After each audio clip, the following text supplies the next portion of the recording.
ओम नमस्ते जी। 14वीं श्रव्य कणिका वैदिक संपत्ति, लेखक पंडित रघुनंदन लाल जी शर्मा।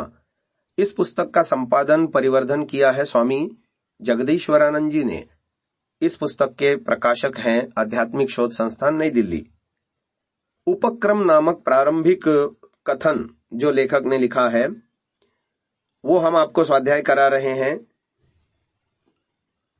गत श्रव्य कणिका में हमने जाना कि वाणिज्य, शिल्प और कल कारखानों से सजे धजे नगर जब उजड़ जाएंगे और देहात का सादा जीवन सामने आने लगेगा, इस देहात के सादे जीवन पर कवियों की उक्तियां बड़ी ही मनोरंजक हैं।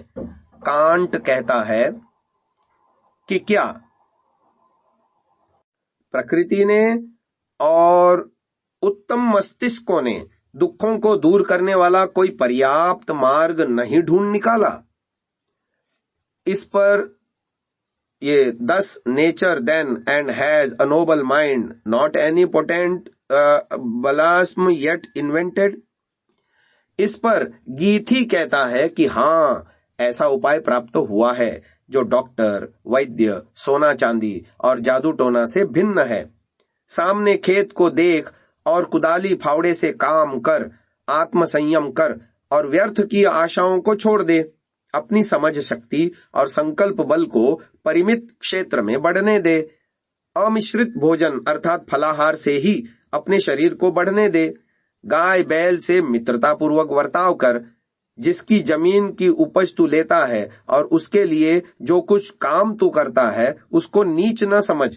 मुझ पर विश्वास कर, 80 वर्ष तक जवानी स्थिर रखने का यही उत्तम मार्ग शेष रह गया है।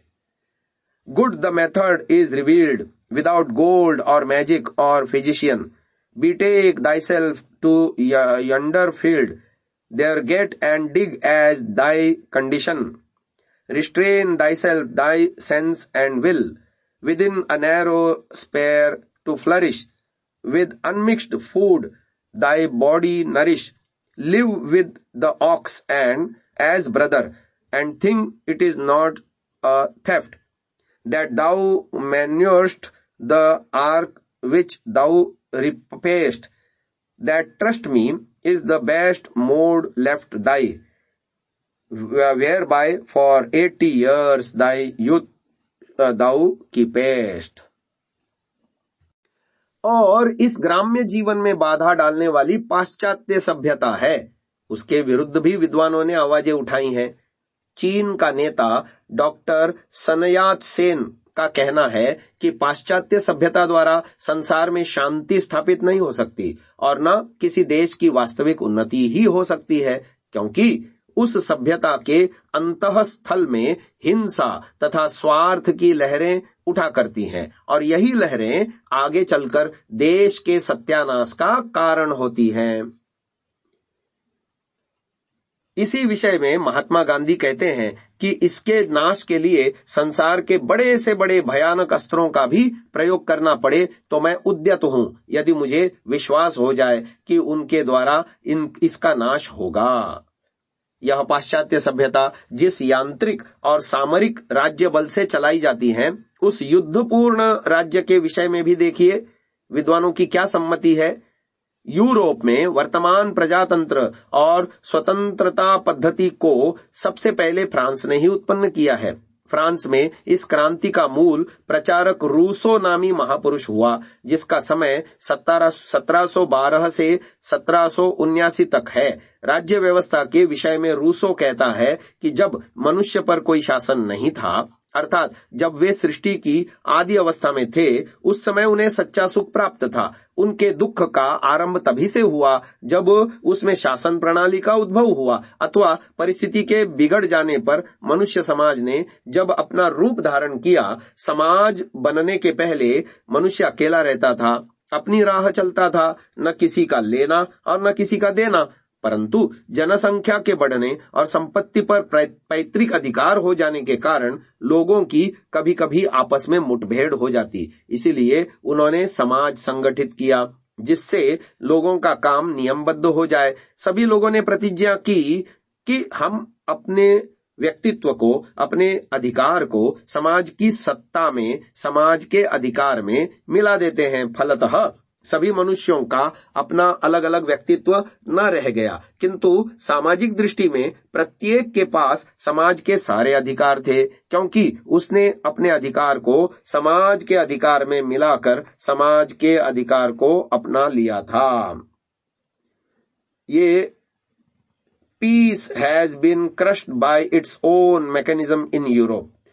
The great mechanism of peace has not only preserved the peace, but it had made war more certain, more deadly, more catastrophic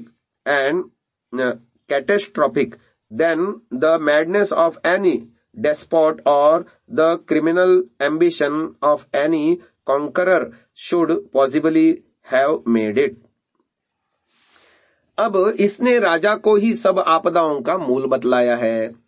जिन सामरिक यंत्रों के द्वारा वर्तमान राज्य व्यवस्था चलाई जाती है, उन यंत्रों के द्वारा होने वाले युद्धों के विषय में एक विद्वान कहता है कि यूरोप में यंत्र आविष्कारों ने शांति को कुचल दिया है। वहां यंत्र आविष्कार अशांति को मिटा नहीं सके, प्रत्युत युद्धों को एक प्रकार से अत्याचारी विजेता के पागलपन से भी अधिक भयानक बना दिया है।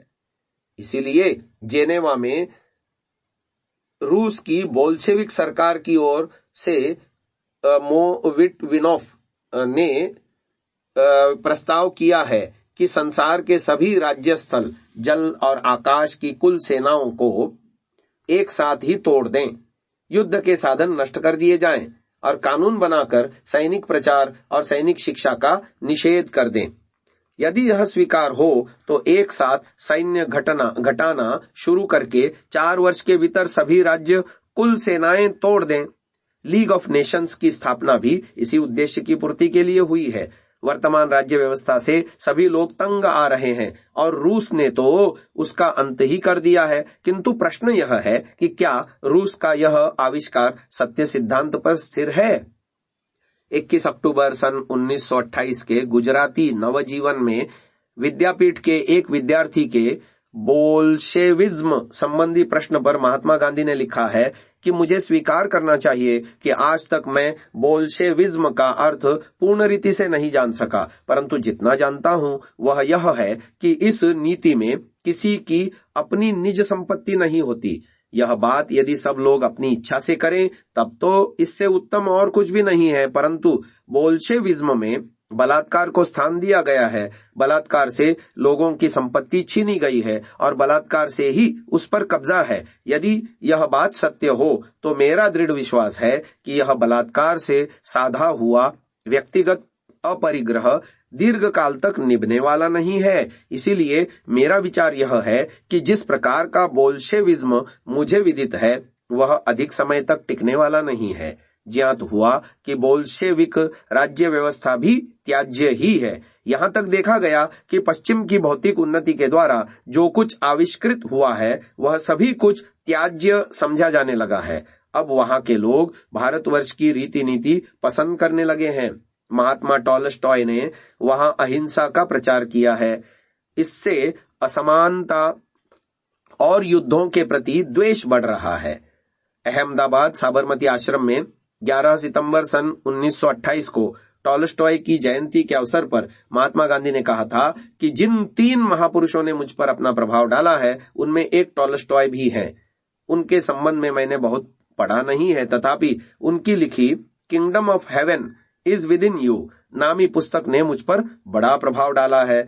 इससे मेरी नास्तिकता, हिंसा और अश्रद्धा आदि विचार चले गए हैं। सत्य और त्याग मूर्ति टॉलस्टॉय का मैं आज भी पुजारी हूँ। टॉलस्टॉय ने भरी जवानी में अपना दृष्टिकोण बदला और तीव्र विरोधों के होते हुए भी वे अपने विचारों पर दृढ़ रहे। टॉलस्टॉय अहिंसा के बहुत बड़े पुजारी थे। उन्होंने पश्चिम को अहिंसा विषयक जितना साहित्य दिया है उतना और किसी ने नहीं दिया। ये मुंबई समाचार 16 सितंबर सन 1928 का लेख है। आगे, अहिंसा जहां दूसरों को सताने और मारने के लिए मना करती है वहां स्वयं दीर्घ जीवन प्राप्त करने की ओर भी प्रेरणा देती है।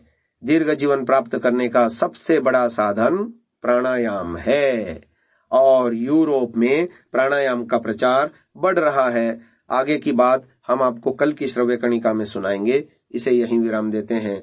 ओम।